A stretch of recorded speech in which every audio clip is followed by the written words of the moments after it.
অনেক অনেক কাল আগে তিনজন অসুর তারকাক্ষ, বিদ্যুন্মালী এবং কমলাক্ষ ব্রহ্মার কঠোর তপস্যা করে এক আশ্চর্য বর পেয়েছিল। তারা তিনটি ভিন্ন নগরী তৈরি করল, যেগুলো আকাশে ভাসত। এই নগরগুলিকে বলা হতো ত্রিপুরা। এই অসুররা মিলে মর্ত্যালোকে হাহাকার সৃষ্টি করল। মানুষ ও দেবতারা খুব কষ্টে দিন কাটাতে লাগল। ত্রিপুরাসুরের অত্যাচার থেকে রক্ষা পেতে সমস্ত দেবতারা ভগবান শিবের কাছে গেলেন। তারা প্রার্থনা করলেন, প্রভু, আমাদের রক্ষা করুন। ত্রিপুরাসুরদের শেষ না করলে মর্ত্যালোক সম্পূর্ণ ধ্বংস হয়ে যাবে। শিব শান্ত গলায় বললেন, সময় এলে আমি তাদের ধ্বংস করব। কিন্তু আমার এক বিশেষ অস্ত্র লাগবে, যা তৈরি করতে সকল দেবতার সাহায্য দরকার।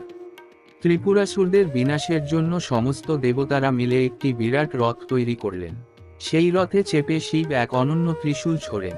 ত্রিশূলের আঘাতে ত্রিপুরাসুরদের তিনটি নগরী একসঙ্গে ধ্বংস হয়।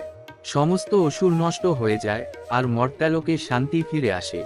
এই ঐতিহাসিক দিনটি ছিল কার্তিক মাসের পূর্ণিমা।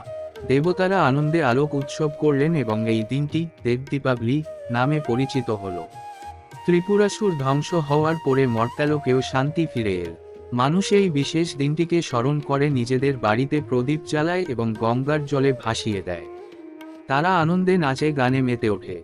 দেব দীপাবলি কেবল স্বর্গের নয়, মর্ত্যালোকেরও এক আলোকময় উৎসব হয়ে উঠল। দেব দীপাবলির গল্প আমাদের শেখায় যে সত্যের জয় এবং আলোর উদযাপন জীবনে অত্যন্ত গুরুত্বপূর্ণ। যখনই আমরা ভালো কাজ করি এবং অন্যদের সাহায্য করি, তখন আমাদের জীবনও আলোয় ভরে ওঠে। এই গল্পের শেষে তোমরা বাড়িতে ছোট প্রদীপ জ্বালিয়ে আলোর উৎসবের আনন্দ নাও এবং তোমার বন্ধুদের সঙ্গে গল্পটি শেয়ার করো।